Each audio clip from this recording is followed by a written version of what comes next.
السلام علیکم dear listeners, excited of novel world میں خوش آمدید۔ کیسے ہیں آپ سب لوگ؟ امید کرتی ہوں کہ سب ٹھیک ہوں گے۔ عاشقی بائی اینجل ثانی ایپیسوڈ 70۔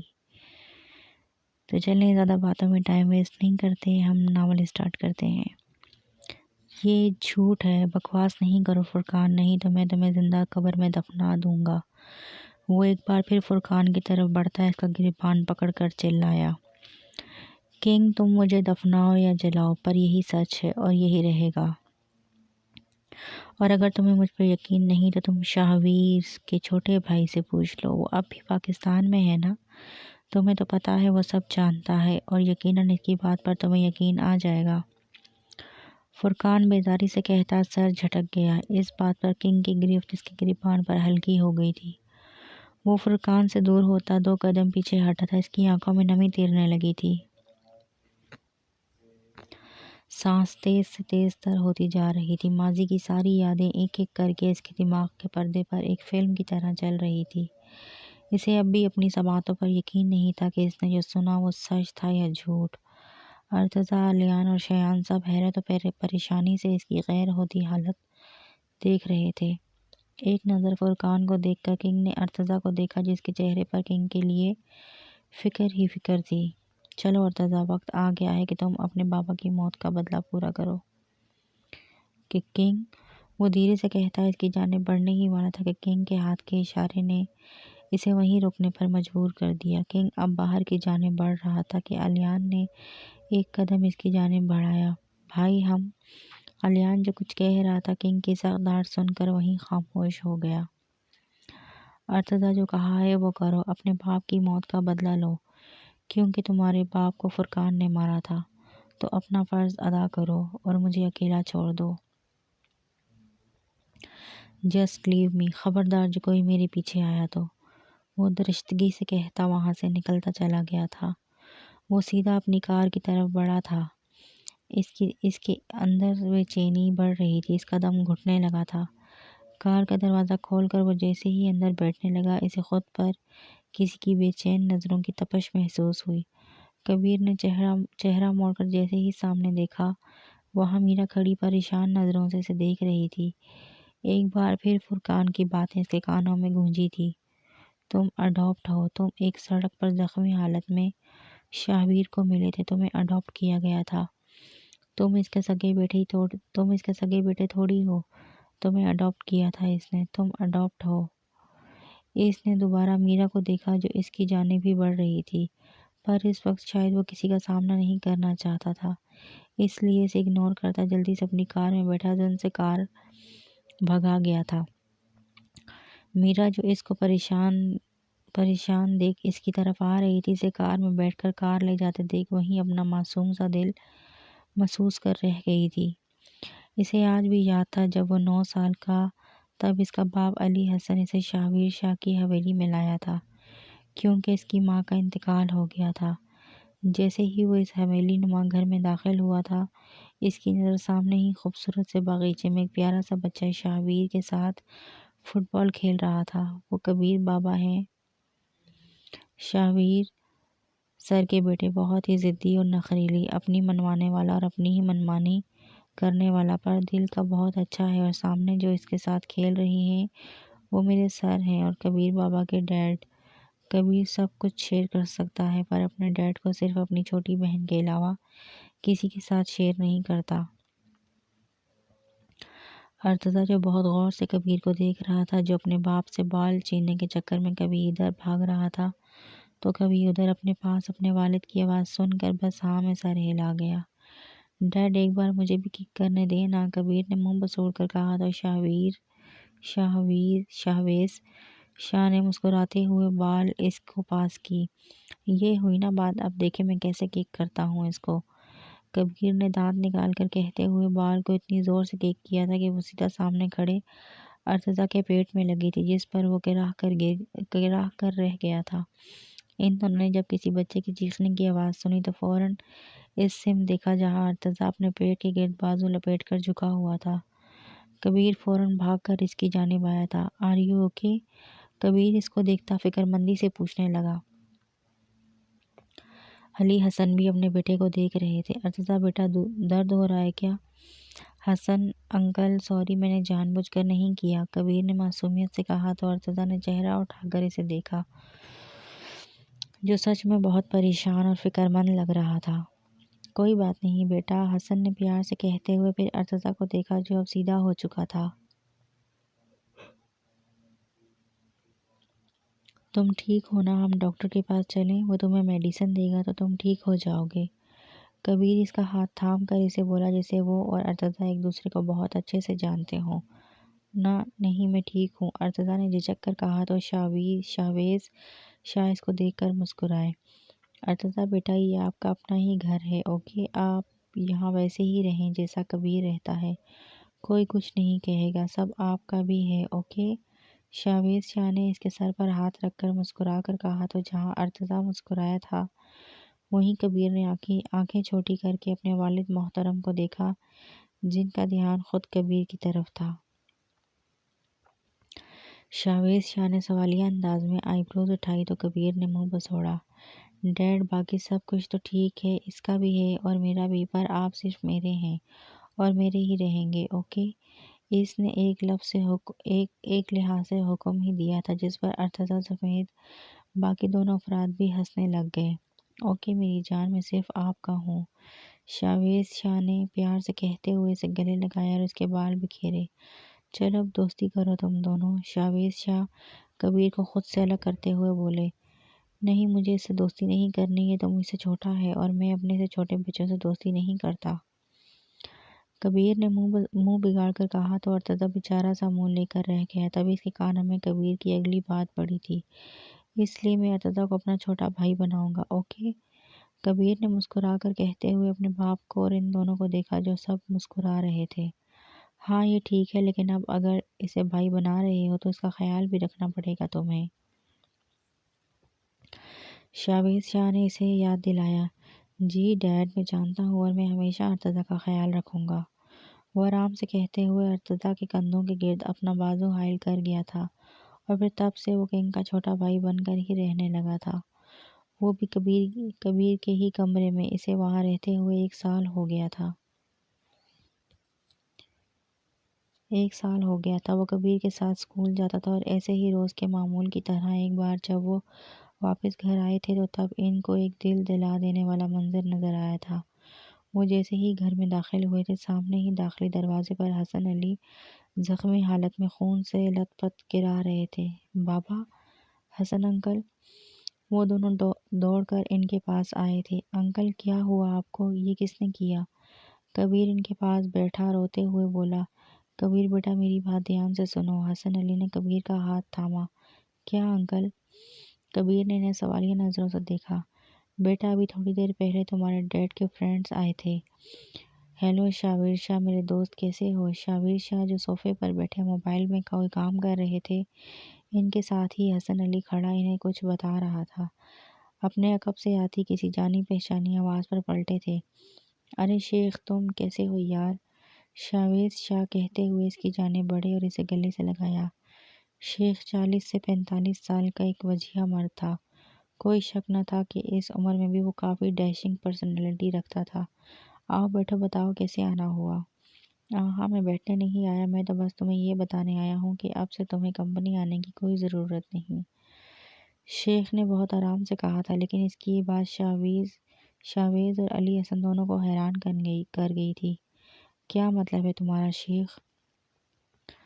شاویز نے رسانی سے کہا تو شیخ مسکرایا تھا، اس کی مسکراہٹ مکروہ تھی۔ مطلب یہ کہ اب تمہاری کمپنی اور تمہارے حصے کے سارے شیئرز تم میرے نام کر چکے ہو، اس لیے تمہیں وہاں اب دوبارہ آنے کی ضرورت نہیں ہے، اور اس کے ساتھ ساتھ تم اپنی بیوی کو کھو چکے ہو، شیخ دل جلا دینے والی مسکراہٹ سے بولا تھا، جبکہ شاویز اور علی حسن پر تو حیرتوں کے پہاڑ ٹوٹے تھے۔ کیا بکواس کر رہے ہو یہ تم؟ شاویز شاہ اس کا گریبان پکڑتے ہوئے چلا کر بولے تو شیخ کے چہرے پر ایک بار پھر شیطانی مسکراہٹ آئی تھی۔ اس دن میں نے تم سے جن فائل پر سائن کروائے تھے اس میں یہی لکھا تھا کہ تم اپنی کمپنی اور سارے شیئرز میرے نام کر رہے ہو، وہ بھی اپنی مرضی سے۔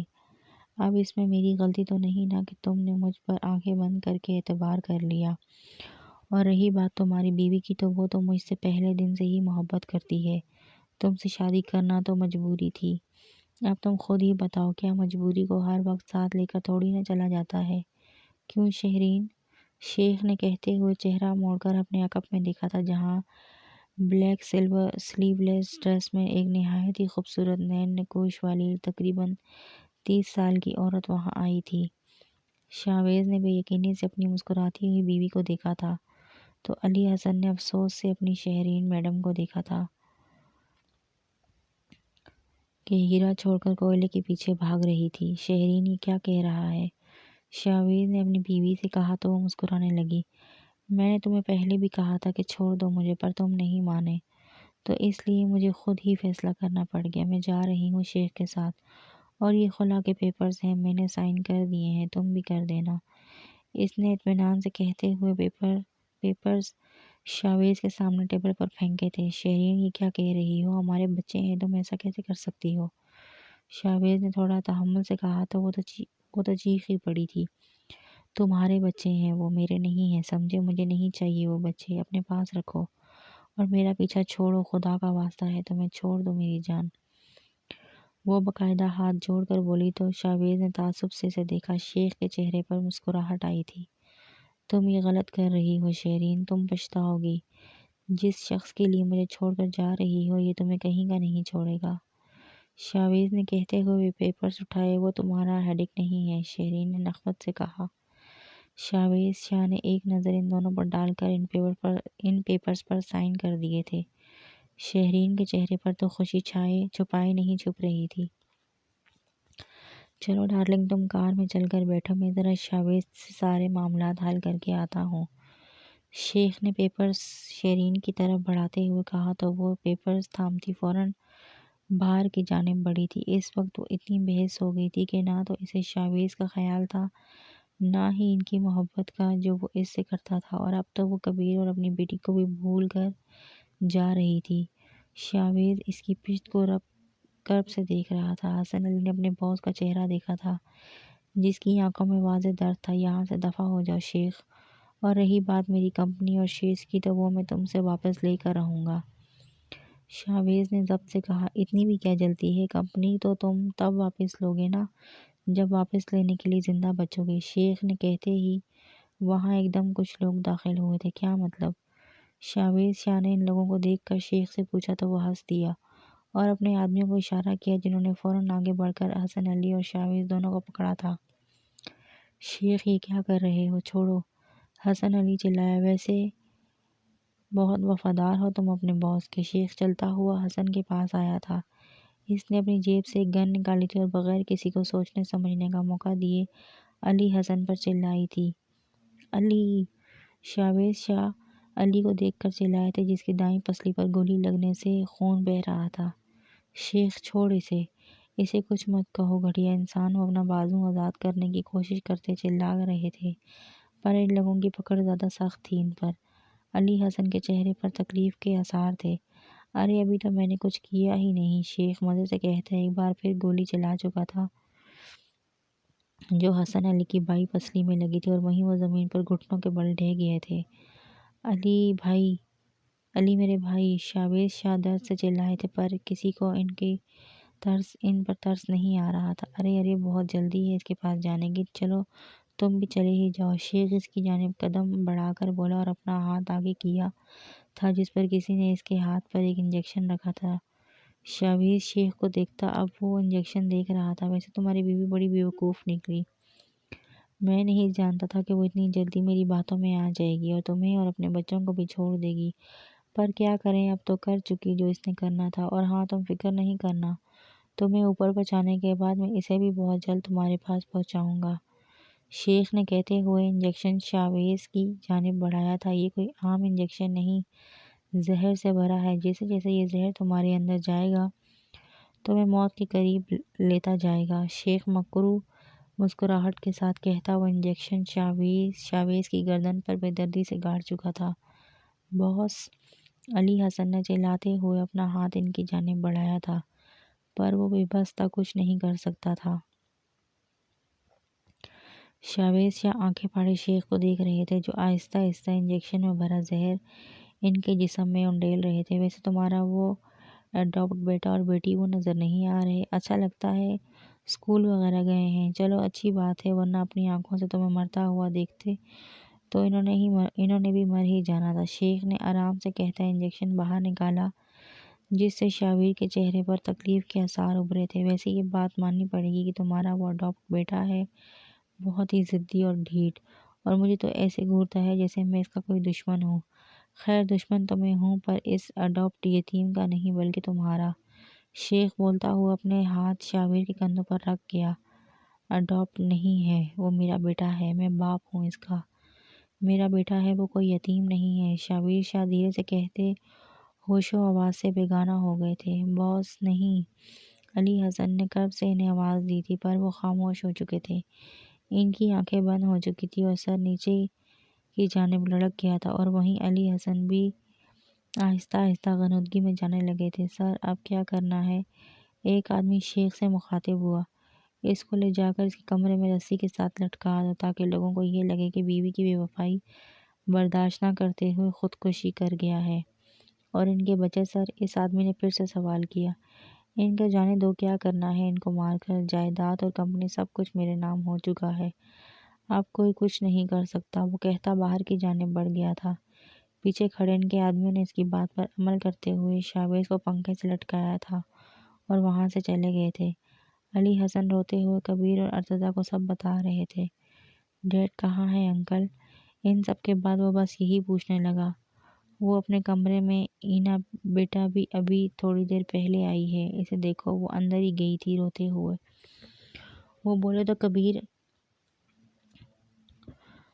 وہ بولے تو کبیر اپنی جگہ سے اٹھتا اندر کی جانب بڑھ ہی رہا تھا کہ علی حسن نے اس کا ہاتھ تھاما تھا۔ وہ اپنی جگہ رک کر اسے دیکھنے لگا۔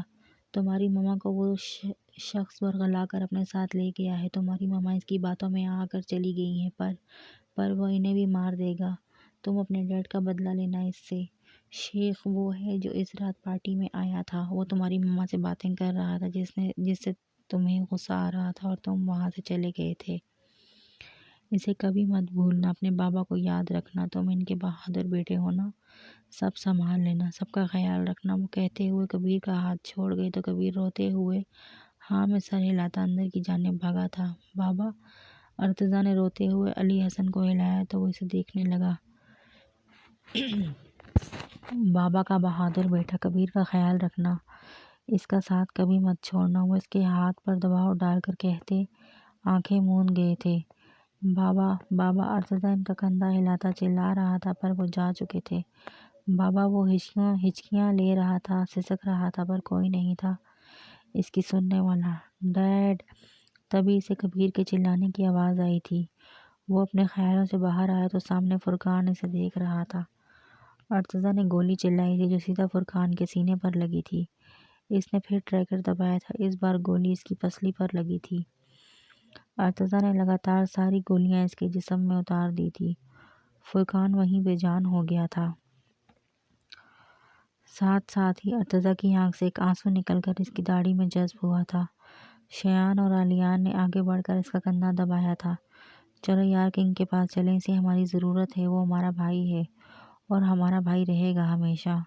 علیان نے دھیمی مسکراہٹ سے کہا تو ارتضیٰ نے نم آنکھوں سے مسکرا کر اسباب میں سر ہلایا تو وہ تینوں باہر کی جانب بڑھ گئے۔ وہ جیسے ہی ٹارچر سیل سے باہر نکلے سامنے ہی میر اور عائلہ کو داخلی دروازے پر کھڑا پایا۔ کیا ہوا تم دونوں کو؟ ارتضیٰ نے ان دونوں کے پریشان چہروں کو دیکھ کر پوچھا تو میرا وہی رونے لگی تھی۔ ارے میرا، میری گڑیا، کیا ہوا؟ تم رو کیوں رہی ہو؟ علیان فوراً اس کے پاس آتا پوچھنے لگا۔ علیان، کنگ کہاں ہے؟ میرا کہہ رہی ہے کہ وہ یہاں سے گیا تھا تو وہ پریشان لگ رہا تھا۔ کیا کچھ ہوا ہے؟ بتاؤ پلیز، دیکھو میرا بھی کتنا پریشان ہو رہی ہے۔ عائلہ میرا کے گرد بازو حائل کرتے ہوئے بولی، ارے نہیں یار، کچھ نہیں ہوا، اسے ایک ضروری کام تھا اس لیے جلدی میں نکلا ہے یہاں سے۔ ہم سب بھی جا رہے ہیں، تم لوگ پریشان نہ ہو، سب ٹھیک ہے۔ علیان نے میرا کو تسلی دیتے ہوئے کہا تو وہ اسباب میں سر ہلانے لگی۔ ہم جا رہے ہیں نا کنگ کے پاس، تھوڑا کام سے جلدی ہی واپس آ جائیں گے، اوکے؟ اب کی بار شایان بولا تو آئلہ نے بھی شکر کا سانس لیا۔ آئلہ کنگ کے بیبی کا خیال رکھنا، اوکے؟ آلیان مسکراتے ہوئے بولا تو آئلہ بھی مسکرانے لگی، جبکہ میرا نے خفت کے مارے سر جھکا گئی۔ وہ تینوں وہاں سے چلے گئے تھے۔ اس وقت 2 بج رہے تھے۔ انہیں کنگ کو ڈھونڈنا تھا جو نہ جانے کہاں گیا تھا۔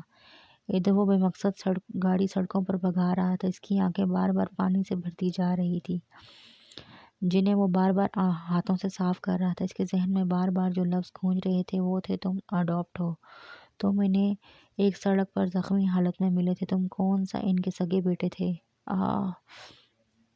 گاڑی کو ایک دم بریک لگاتا وہ اپنے بالوں کو مٹھیوں میں دبوچ کر چلایا تھا، ڈیڈ۔ وہ چلاتا جا رہا تھا، پر شکر تھا کہ اس کی کار ساؤنڈ پروف تھی، اس لیے اس کا شور باہر نہیں جا رہا تھا۔ ڈیڈ، وہ ہچکیوں میں کہتا۔ گاڑی کی اسٹیئرنگ پر سر گرا گیا تھا اور نہ جانے کتنی ہی دیر وہ ویسے ہی پڑا روتا رہا تھا۔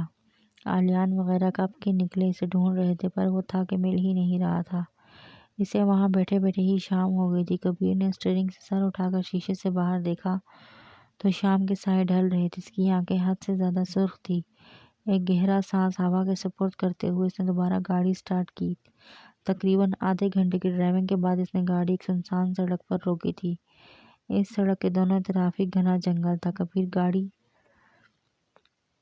کبیر گاڑی سے باہر نکلا اور چلتا ہوا کار کے سامنے آیا تھا، پھر جمپ لگا کر گاڑی کی بونٹ پر بیٹھ کر آسمان کو دیکھنے لگا۔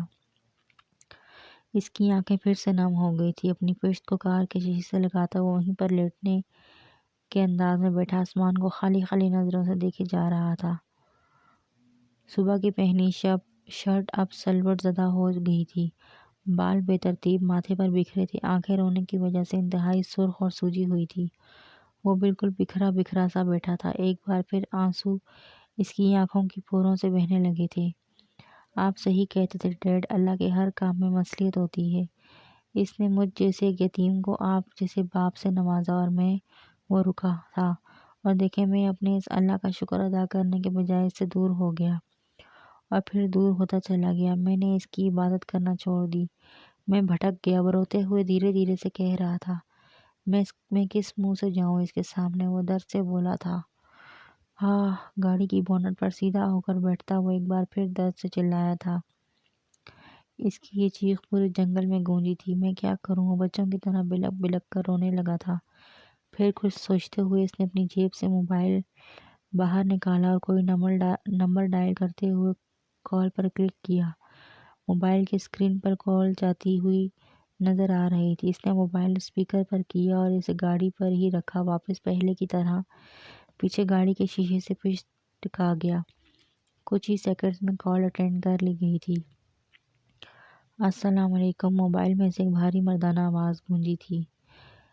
اس اجنبی کی آواز میں صاف بے یقینی تھی۔ کبیر بیٹا، ہیلو، کچھ بولو میرے بچے۔ وہ مردانہ آواز محبت سے پاش لہجے میں آئی تھی۔ کیوں؟ کبیر اگر کچھ بولا تھا تو بس یہی۔ اس کی نظریں ہنوز آسمان پر تھیں۔ کیا کیوں بیٹا، کیا ہوا ہے؟ اگلے شخص نے فکرمندی سے کہا۔ آپ نے کیوں سچ چھپایا مجھ سے؟ کیوں نہیں بتایا کہ میں آپ کا کچھ نہیں لگتا؟ میں ایک یتیم لاوارث تھا، میں ایک اڈاپٹ ہوں۔ کیوں نہیں بتایا مجھے میں ڈیڈ کا بیٹا نہیں ہوں؟ وہ باقاعدہ رونے لگا تھا، اور اس کے اس طرح بلک بلک کر رونے پر بامقابل وہ تڑپ اٹھے تھے۔ کیوں نہیں بتایا آپ نے مجھے؟ آپ کو تو پتا تھا نا چھوٹے بابا، پھر کیوں؟ وہ جھنجھناتے ہوئے پوچھنے لگا۔ نہیں بیٹے، ایسا نہیں کہتے، تم شاہویر کے ہی بیٹے ہو، وہ تمہیں دل و جان سے اپنا بیٹا کہتا تھا، اور تم ایسا کر کے اسے کتنی تکلیف دے رہے ہو۔ ایسا نہیں کرو میری جان، تم شاہویز کے بیٹے ہو، میرے بھتیجے ہو، تم آلیان کے بھائی ہو، سمجھے؟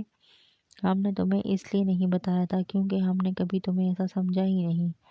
تم شاہویز کی کل کائنات تھے۔ ایسا کہہ کر یوں رو کر اسے تکلیف نہ دو میرے بیٹے۔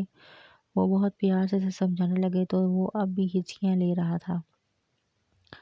میں اب کبھی واپس نہیں آؤں گا پاکستان، یہی رہوں گا، آپ سے بات بھی نہیں کروں گا، میں آپ سے پکا والا ناراض ہوں اب۔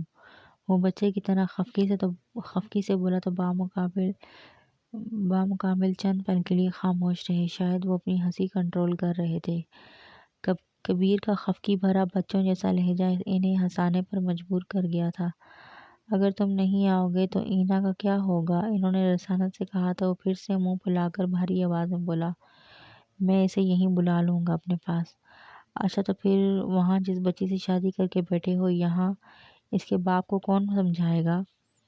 انہوں نے پھر سے سوال کیا تو وہ جھٹ سے بولا، میں کال پر بات کر لوں گا، اور اگر اس بڈھے نے زیادہ چونچ نہ کی تو اپنی آدمی سے کہہ کر اوپر پہنچا دوں گا اس بڈھے کو۔ اس کے لہجے میں صاف رعب تھا۔ شرم کر لو، تمہارا سسر ہے وہ۔ انہوں نے کبیر کو شرم دلانی چاہی۔ شرم تو تب آئے گی نا جب شرم ہوگی۔ اگر مجھ میں شرم ہوتی تو میری بیوی مجھ بے شرم نہ کہتی۔ اس لیے بھول جائیں گے مجھے کبھی شرم آئے گی۔ وہ دو ٹک بولا تو سامنے والا بس سوچ کر رہ گیا کہ وہ اس ڈھیٹ کو کیا بولے جو کسی کی بیٹی سے زبردستی شادی کر کے بیٹھا ہے، اوپر سے اپنے سسر کو بڈھا کہہ رہا ہے اور اسے ہی اوپر پہنچانے کی دھمکیاں دے رہا ہے۔ اچھا اب تم جلدی سے واپس آنے کی کرو اور مجھے بھی میری بہو سے ملواؤ۔ انہوں نے بات ختم کرنا چاہی۔ خیر ابھی تو میرا کوئی ارادہ نہیں ہے واپس آنے کا، وہ بھاری آواز میں کہتا ہوا بغیر اگلے کا جواب سنے کال کٹ کر گیا اور وہ واپس آسمان کو دیکھنے لگا۔ اس کی زبان ایک لفظ نہیں کہہ رہی تھی، پر اس کے اندر کوئی تھا جو چیخ رہا تھا، جو اسے کہہ رہا تھا کہ مجھے سنو، میں تڑپ رہا ہوں، میں تکلیف میں ہوں، تم کیوں بے حس بن بیٹھے ہو؟ میں تمہارے اندر ہوں، تمہارے ہی وجود میں، پھر تم کیوں نہیں محسوس کر رہے میری تکلیف؟ وہ بے سود بیٹھا اپنے دل کی جگہ کو مسلنے لگا تھا۔ گھبراہٹ تھی کہ بڑھتی ہی جا رہی تھی۔ سانسوں کی رفتار بھی تیز سے تیز تر ہوتی جا رہی تھی۔ Allah Allah, I am in pain, please help me, please sorry, please Allah forgive me. اپنے دل کی جگہ کو مسلتا ہوا دھیرے دھیرے سے بڑبڑانے لگا تھا۔ تبھی اس کے پاس ایک کار آ کر رکی تھی اور اس میں سے 3 لوگ باہر نکلے تھے۔ وہ تینوں جسے ڈھونڈتے ڈھونڈتے تھک ہار کر اب کنگ والا واپس جا رہے تھے کہ راستے میں ہی کنگ والا کی طرف جاتی سنسان سڑک پر کبیر کو دیکھ کر حیران ہوئے تھے، جو اجڑی بکھری حالت میں گاڑی پر بیٹھا تیز تیز سانس لے رہا تھا۔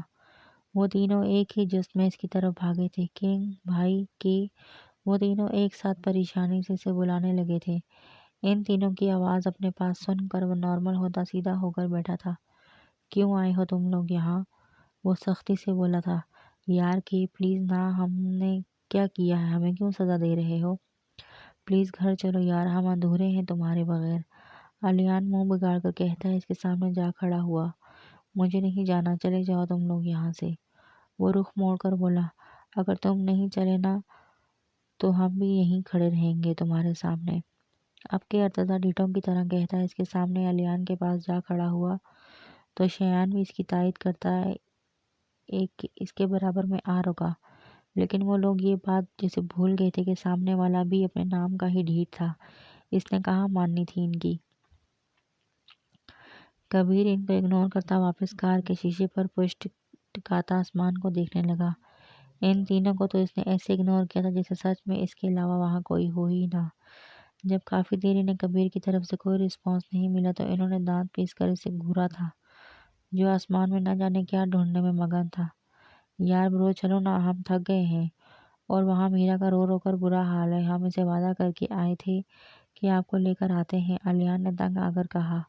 میرا کا نام سن کر اس نے آنکھوں کا زاویہ ان تینوں کی طرف کیا تھا جو اس کے جواب کے منتظر تھے۔ وہ کیسے سے صبح سے فراموش کر گیا تھا۔ صبح بھی تو وہ اتنی پریشان سی لگ رہی تھی۔ تم لوگ جاؤ، میں آ جاؤں گا، اس نے اب بھی یہی رٹ لگائی ہوئی تھی۔ تو سامنے وہ تینوں تو تب ہی گئے تھے۔ ٹھیک ہے نا، چلو بیٹھے رہو یہیں پر، ہم پھر بھی تمہارے ہی بھائی ہیں، ہم بھی یہیں رہیں گے تمہارے ساتھ، کھڑوس جن، الیان تپ کر کہتا کبیر کے ساتھ ہی کار کی بونٹ پر جم لگا کر بیٹھ گیا۔ کبیر نے گھور کر اسے دیکھا پر وہ ٹس سے مس نہ ہوا۔ اب باری تھی شایان اور ارتضیٰ کی جو کار کی پیچھے کی طرف جا رہے تھے۔ وہ سمجھ رہا تھا کہ شاید وہ اب چلے جائیں گے، پر حیرت تو اسے تب ہوئی جب اسے اپنی کار پر کسی کی جمپ کرنے کی آواز سنائی دی۔ کبیر اور الیان نے پیچھے مڑ کر دیکھا تو وہ دونوں کار کی چھت پر چڑھ کر بیٹھے تھے، بلکہ اب تو وہ باقاعدہ پیٹ کے بل کار کی چھت پر ہی لیٹ گئے تھے۔ ان کے چہروں کا رخ کبیر اور علیان کی طرف تھا۔ ہی۔ کبیر جو حیرت سے ان نمونوں کو دیکھ رہا تھا جو اس کی فیورٹ کار پر مزے سے لیٹے ہوئے تھے، شیان کی ہی کرنے پر ایک دم ہوش میں آیا۔ کمینوں، دفعہ ہو جاؤ یہاں سے۔ کبیر ان تینوں کو باری باری دیکھتا دانت پیس کر بولا، لیکن ان تینوں نے کانوں پر تو جون تک نہ رینگی۔ ارے چھوڑو یار، آسمان دیکھتے ہیں، کتنا پیارا لگ رہا ہے نا۔ ارتضیٰ کبیر کو کندھوں سے تھام کر اس کا رخ واپس سیدھا کرتا ہوا آرام سے بولا۔ کبیر بس ضبط کر کے رہ گیا۔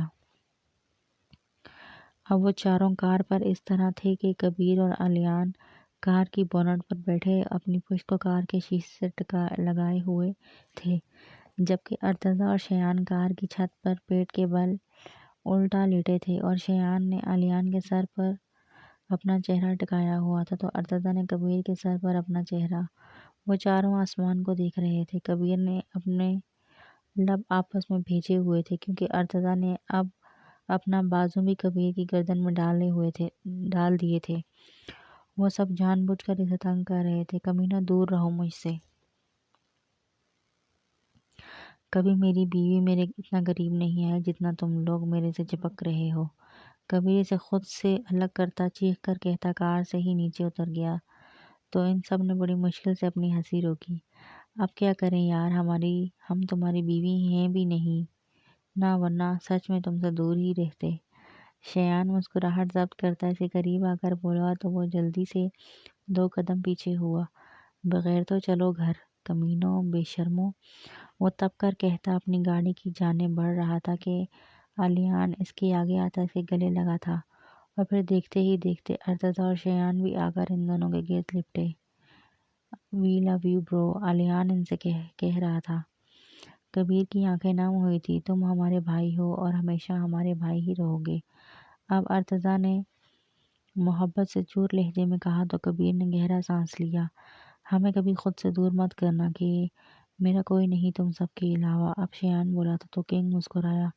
بغیر تو چلو دور ہٹو تم لوگ محبوباؤں کو بھی پیچھے چھوڑ دو، بے شرموں کی طرح چپک جاتے ہو آ کر۔ نہیں کر رہا میں تم لوگوں کو دور اور نہ ہی میں جاؤں گا تم سب سے دور، سمجھے؟ کبیر نے چڑھ کر کہا تو وہ اب ہنستے ہوئے سے دور ہوئے۔ چلو گھر چلیں، علیان نے کہتے ہوئے اپنا ہاتھ کبیر کے سامنے کیا تو اس نے اس کی ہتھیلی پر اپنا ہاتھ رکھا۔ پھر ارتضیٰ اور شیان نے بھی اس کے ہاتھ پر اپنا ہاتھ رکھا تو اچانک کلک کی آواز پر ان تینوں نے اپنے ہاتھوں کو دیکھا جہاں ان کے ہاتھوں میں پہنی ہوئی چینز کے ساتھ جوڑے ٹکڑے آپس میں جڑتے دل کی شکل اختیار کر چکے تھے۔ ان سب نے ایک دوسرے کو دیکھا اور پھر ایک ساتھ ہی ان کے چہروں پر مسکراہٹ آئی تھی۔ پھر وہ سب گھر کی جانب روانہ ہوئے تھے۔ علیان کبیر کے ساتھ ہی اس کی کار میں تھا اور ارتضیٰ اور شیان دوسری کار میں تھے۔ گھر پہنچتے پہنچتے 10 بج چکے تھے۔ وہ جیسے ہی گھر میں داخل ہوا اس نے ارد گرد میرا کے لیے نظریں دوڑائی تھی، پر وہ نیچے نہیں تھی۔ وہ جانتا تھا اس وقت وہ نماز پڑھ رہی ہوگی۔ شکر ہے کنگ تم آ گئے، تمہیں پتہ ہے میرا کتنا پریشان تھی جب سے تم گئے ہو۔ آئلہ اس کو دیکھتی فوراً اس کی جانب بڑھتے ہوئے بولی تھی، میں اسٹڈی روم میں جا رہا ہوں، کھانا نہیں کھاؤں گا، مجھے کوئی ڈسٹرب نہ کرے۔ آئلہ کی بات کو اگنور کرتا وہ اسٹڈی روم کی طرف بڑھ ہی رہا تھا کہ ارتضیٰ بولا، لیکن میرا وہ بھی نہیں، اس وقت میں اکیلا رہنا چاہتا ہوں، اسے کوئی نہ بتائے کہ میں یہاں ہوں۔ سپاٹ لہجے میں کہتا وہ اسٹڈی کی جانب بڑھ گیا تھا اور پیچھے وہ اس کی پیچھ تکتے رہ گئے تھے۔ میرا جب کمرے میں سے باہر آئی تھی تب سب ڈائننگ ٹیبل پر بیٹھے تھے لیکن کبیر وہاں نہیں تھا۔ بھیا کبیر نہیں آئے؟ اس کے چہرے پر ایک دم اداسی چھائی تھی۔ آ گیا ہے گڑیا، وہ اسٹڈی روم میں ہے، کام کر رہا ہے، تم کھانا کھاؤ، آ جائے گا وہ بھی تھوڑی دیر تک۔ ارتضیٰ نے پیار سے کہا تو وہ نفی میں سر ہلانے لگی۔ مجھے ابھی بھوک نہیں ہے، بعد میں کھا لوں گی، ابھی میں کمرے میں جا رہی ہوں، وہ آرام سے کہتی واپس پلٹ گئی تھی، پر سب نے اس کی اتری ہوئی شکل دیکھی تھی لیکن وہ کچھ نہیں کر سکتے تھے۔ وہ کمرے میں آ کر کافی دیر اس کا انتظار کرتی رہی پر وہ تھا کہ آ ہی نہیں رہا تھا۔ وہ بیڈ پر آ کر لیٹ گئی تھی لیکن سوچ وہ ابھی بھی کبیر کے بارے میں رہی تھی جو پتہ نہیں کہاں تھا۔ اس کے بارے میں سوچتے ہوئے اس کی آنکھ لگ گئی تھی۔ آدھی رات کو پیاس کے تحت میرا کی آنکھ کھلی تو اس کی نظر خالی بیڈ پر گئی۔ پھر اس نے وال کلاک پر ٹائم دیکھا جو رات کے 1 بجا رہی تھی۔ کیا وہ ابھی تک کمرے میں نہیں آئے؟ وہ سوچتے ہوئے اٹھی اور باہر کی جانب بڑھی تھی کہ کوریڈور میں چلتے ہوئے اسے ارتضیٰ نظر آیا تھا، جو شاید اب اپنے کمرے میں جا رہا تھا۔ ارتضیٰ بھائی، میرا نے اسے پکارا تھا تو اس کی جانب پلٹا تھا۔ ہاں گڑیا، کیا ہوا؟ تم سوئی نہیں ابھی تک؟ ارتضیٰ اسے دیکھ کر سوال کرنے لگا۔ وہ بھائی، وہ کبیر کا پوچھتے ہوئے ہچکچا رہی تھی۔ کیا وہ گڑیا؟ ارتضیٰ نے اس کے گھبرائے سے چہرے کو دیکھ کر پیار سے پوچھا۔ بھائی، وہ کبیر کہاں ہے؟ اتنی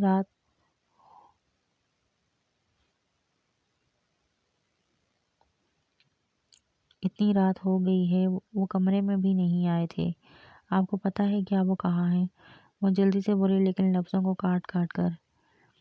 اس کے لہجے میں پریشانی دیکھ کر ارتضیٰ کو سکون ملا تھا۔ وہ اسٹڈی روم میں ہے گڑیا، میں نے اس کو بولا بھی ہے، پر وہ صدا کا ڈھیٹ ہمیشہ اپنی کرتا ہے، ہماری سنتا ہی کب ہے۔ ابھی وہیں بیٹھا ہے، بہت پریشان اور ڈپریسڈ لگ رہا تھا گڑیا وہ۔ تم چلی جاؤ اس کے پاس، ہو سکتا ہے تمہیں دیکھ کر ٹھیک ہو جائے۔ ارتضیٰ پریشانی میں بولا تھا، لیکن اسٹڈی روم میں بیٹھا اصل میں وہ کیا کام سر انجام دے رہا تھا، یہ بات ارتضیٰ گھما گیا تھا۔ آپ مجھے ان کے پاس لے جائیں گے بھائی؟ وہ کبیر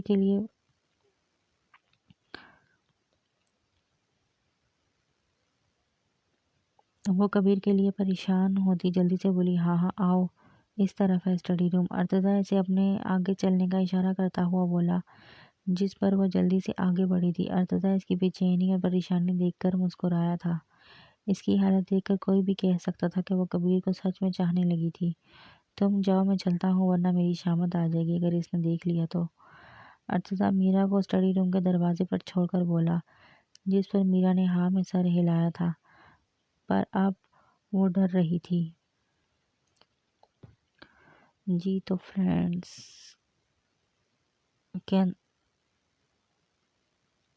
کیسا لگا آپ کو آج کا ایپیسوڈ؟ چلیے اس سے آپ انجوائے کریں۔ انشاءاللہ نیکسٹ ایپیسوڈ میں اب کوشش کر رہی ہوں کہ روز روز یہ ایپیسوڈ اپلوڈ کروں، ٹھیک ہے؟ تو آپ اس سے انجوائے کریں، تب تک کے لیے اللہ حافظ۔